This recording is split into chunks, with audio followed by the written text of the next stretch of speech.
Hello my little rock stars and welcome back to another video. It's Perrie Xo here, and if you're new, welcome. This channel is focused on both Little Mix and the K-pop girl groups that I love.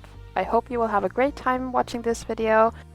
So in today's video, I thought I'd make a little video essay, as people like to call them, because I've been thinking a lot about the eras of Little Mix lately, and every single era of theirs have been so different, but there is got to be one that is the best, right?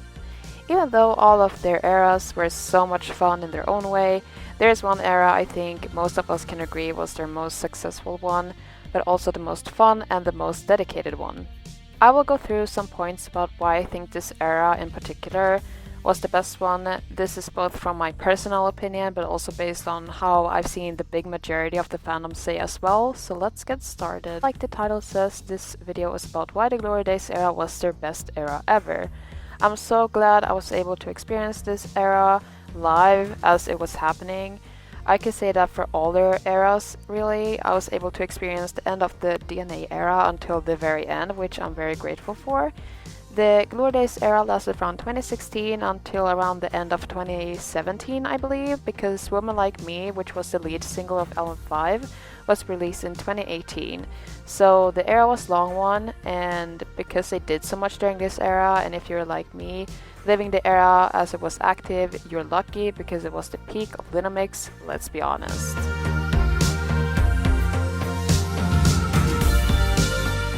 So Little Mix has never really had an era where they had perfect promo, but I can confirm that just like the Salute and Get Weird era, the Glory Days era had somewhat better promo than Ot4, obviously. Confetti and Between Us too didn't have as good promo like the Glory Days era had, because this was really like their peak of their careers. Even though I know that Jade claims that they wanted to end their journeys at their peak, which was claimed during the last appearance at the Graham Norton show, but that's not really their peak, because around the time that Ot4 was ending, it was going downhill, because not only were their label not letting them reach America as much, because no matter how much we dislike the whole breaking America thing, because the world isn't just America, the reality is if you do break American market, that leads you to better success and a long-term career. Now, Little Mix's career was long enough, even though they never broke America, which I find very cool. And I love that because it showed that the girls had much dedication to us and their music at the time. But during the Glory Days era, I feel like you could hear "Shout Out to My Ex" on the radio no matter where you were. I at least heard them on the radio here more times than normal, and I live in Sweden. And it's not like our radio stations play much music like that specifically, because our radio stations play mostly music from the early 2010s, 2000s, 90s and 80s. So if you would hear Little Mix on the radio here, it was a huge shock if you're a mixer.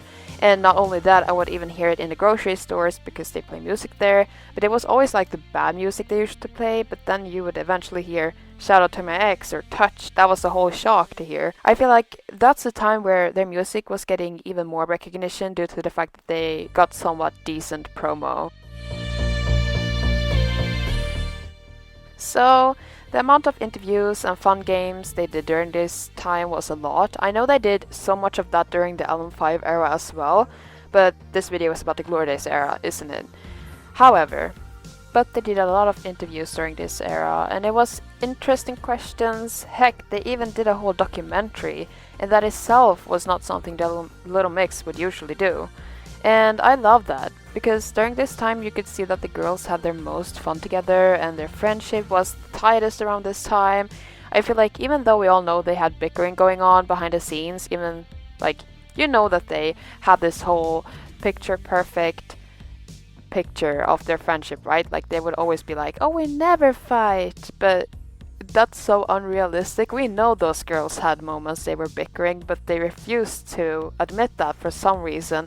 Probably because social media and media outlets would twist the narratives and start shit, but they did that anyway, so it was kind of pointless to lie to the fandom that they never had fights, because we know now that they did definitely bicker and have fights, because look what happened later. I feel like even though they most likely had a lot of bickering going on, because imagine going on tour and being stuck in a tour bus for months. you will get annoyed at each other eventually. I still feel like they were at their closest at the time, which that was pretty obvious during their interviews.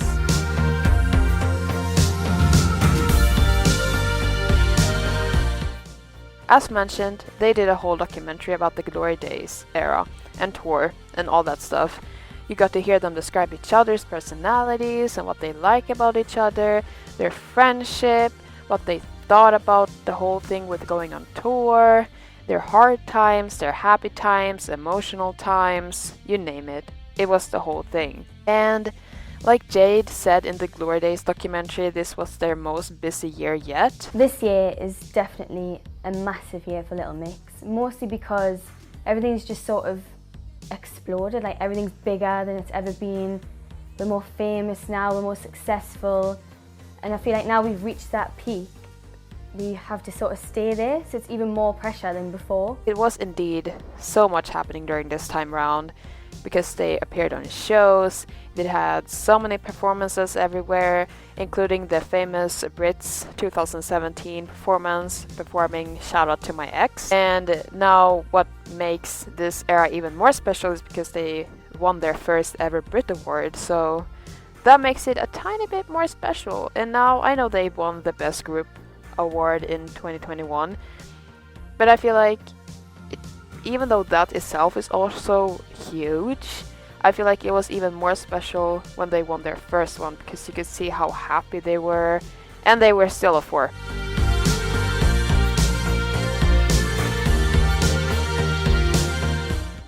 Now, I feel like if we would rank the albums by lyrics, I feel like the Album 5 album obviously would be on the top, but right after, it would be the Glory Days album, because except for Oops, which is a personal opinion that I don't like that song at all, they basically had a non-skip album.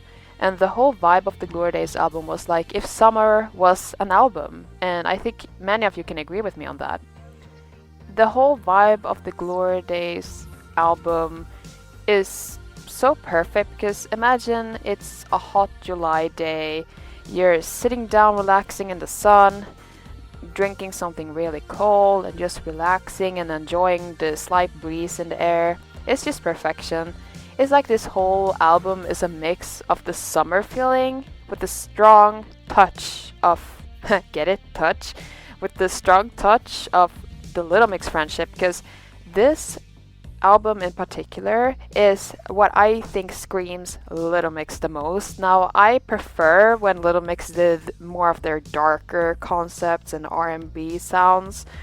I still very much love the pop sounding in Little Mix still, because that's somehow nostalgic, because the DNA album, it was also very pop, like it was strong pop. It was kind of, if the Glory Days album feels like a mom to the DNA album, do you get what I mean? The entire sound of the album had a theme.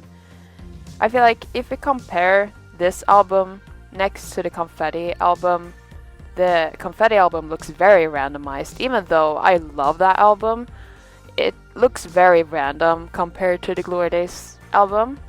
So lyrics wise and sound wise, this is a perfect album. And I also am kind of confused that this album didn't break America, because if you look back to the music that you would hear back in 2016, 2017, this was this sound that you would hear. So I'm actually pretty damn confused why this album didn't break that market.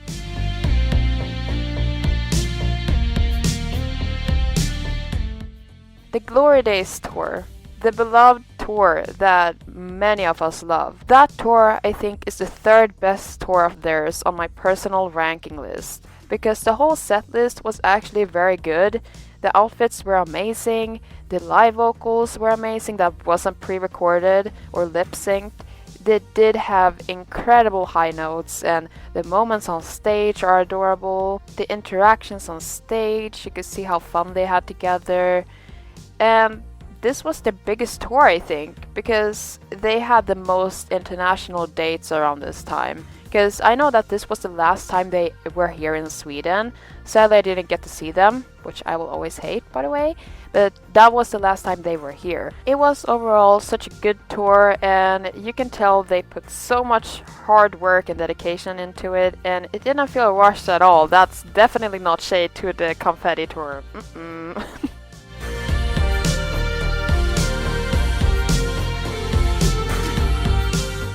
Like I also mentioned, this was their peak. Many say that also, including me. And I feel like now we've reached that peak, we have to sort of stay there. Now, that could also be what you personally think. Some say that album 5 was their peak, but I am basing around the promo and all that stuff that I've listed. They were so talked about at the time, you could see them everywhere and everything. The interviews were so many. The amount of activities were done and all that jazz. The dedication was also clearly very much there. I think if we compare the confetti era and Between Us era with the whole dedication part, it was starting to lack, obviously. After Jessie left, they had to get used to that. Shit went down. 2 of them had kids and all that stuff changed. So much happened in the span of a year pretty much, and they clearly, you could see that they lost a lot of their dedication by the middle of the confetti era, and that era was also cut short, by the way. So if you do compare the confetti / Between Us era to the Glory Days era, you could tell that the dedication was definitely at their strongest. When it comes to the friendship dynamic, like I also have mentioned more than twice in this video, they looked to be at their closest from what we've seen from the outside. I think they obviously were bickering a lot because that's normal, but you can physically see the love that they had for each other at the time. I feel like this era is what I truly love the most when it comes to the Ot4 dynamic, because I know even though Jessie was struggling a lot during this time, she was clearly depressed and all, she was still very dedicated and was there with the girls, and you could see that. I'm an Ot4 mixer, and I like to look back. I always look back on the Glory Days era first, because I feel like that's when they were very much sisters.